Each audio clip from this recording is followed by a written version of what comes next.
Welcome to Korean Cinema Channel. Today I would like to send you the following news. The comment section went eerily silent, as if someone had hit the mute button. In that moment during Yang Mimi's live stream, the atmosphere shifted, like a power outage on a rainy day, leaving only the thick, unmistakable scent of awkwardness hanging in the air. Everything paused. The usual flood of hearts, images, and excited chatter vanished, replaced by a suffocating stillness. Even through the screen, viewers could feel the tension.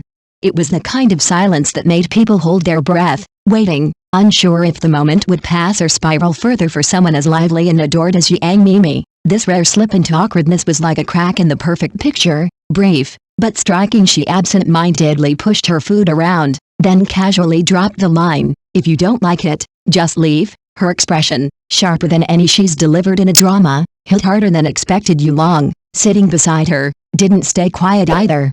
He chimed in with a sarcastic remark, trying to match her tone.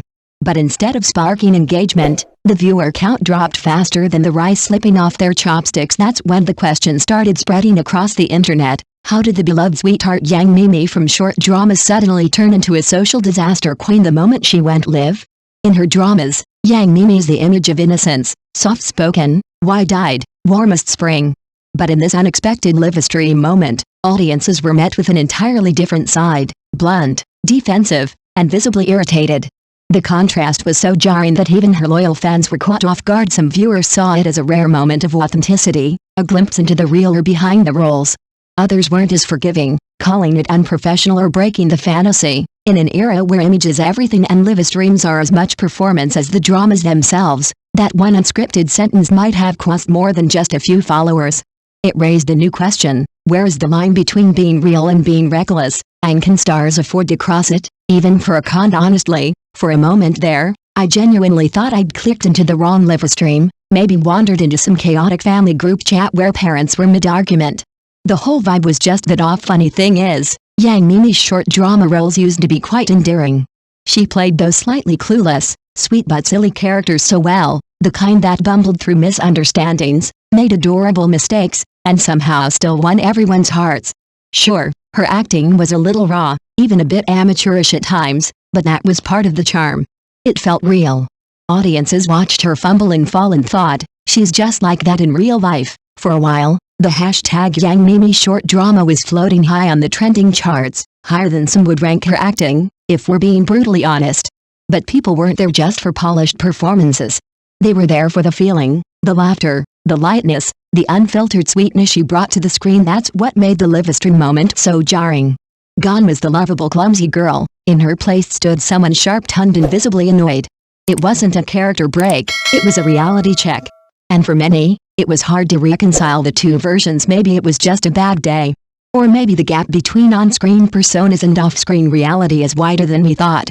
Either way, the audience, once smitten by her innocence, is now left wondering, was the charm an act all along, or did the spotlight change something in her? But who could have thought that the sweet girl filter would break so quickly? And in reality, the attitude of "you can watch it or not" was full of question marks in the barrage, and the old mothers in the fan circle were almost angry, like a pressure cooker.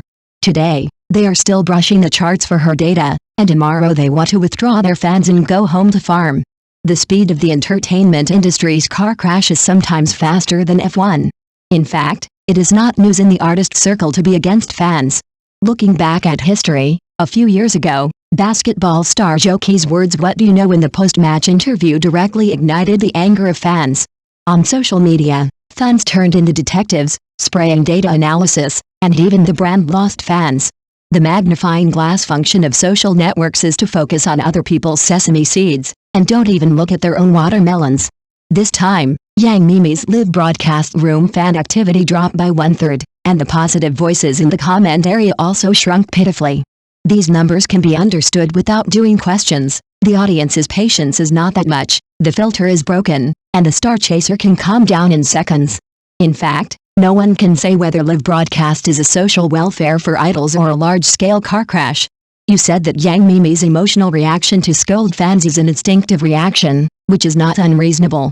But the problem is that the meal of the fan circle depends on emotional intelligence and empathy.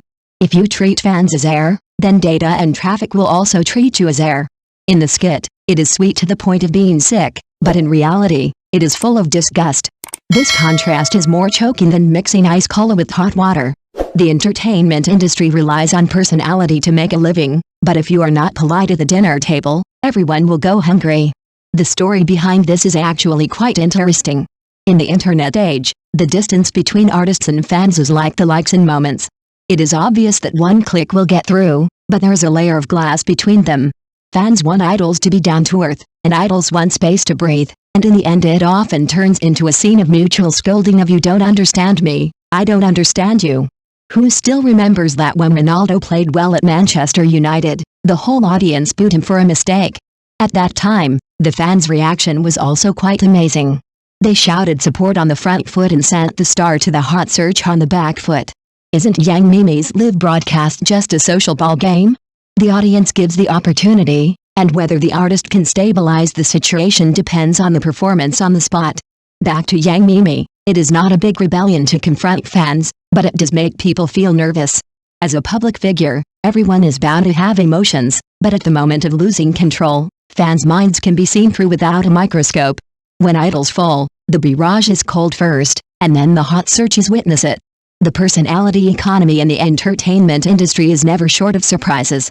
Who knows tomorrow, Yang Mimi will rely on skits to whitewash again, and fans will still come back.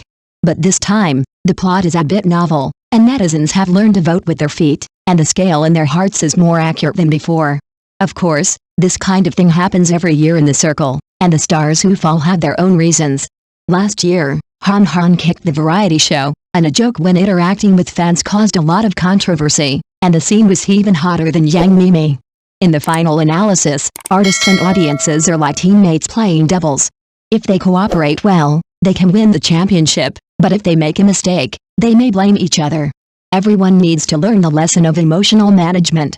If you still think it's okay to chat casually in the live broadcast room, then the fan data will tell you that traffic will say goodbye. I admire the obsession of some fans. Even though they saw their idols fail, they still stick to the comment area and say she is actually very good. Sometimes chasing stars is like buying lottery tickets. You buy hope, and it is inevitable that you have to accept disappointment sometimes. Yang Mimi's social trial may be just a small episode, but it exposes the invisible dividing line between live broadcasts and skits. You can play a silly and sweet role in the drama, but you have to learn to listen to others in real life. After all, who hasn't encountered an idol failure these days? Fans are thinking in the barrage area, should they find the next sweet girl? Or should they wait until her skit is online next time before deciding whether to continue to feed her love? I don't have the answer myself. Maybe next time Yang Mimi starts broadcasting again, I will click in. After all, who can resist the joy of watching melons? What do you think? If the idol you are chasing suddenly pours a bowl of cold water on you in the live broadcast room, will you choose to continue to guard the memories or turn away gracefully? Thank you for watching my channel. See you in the next videos. Thanks.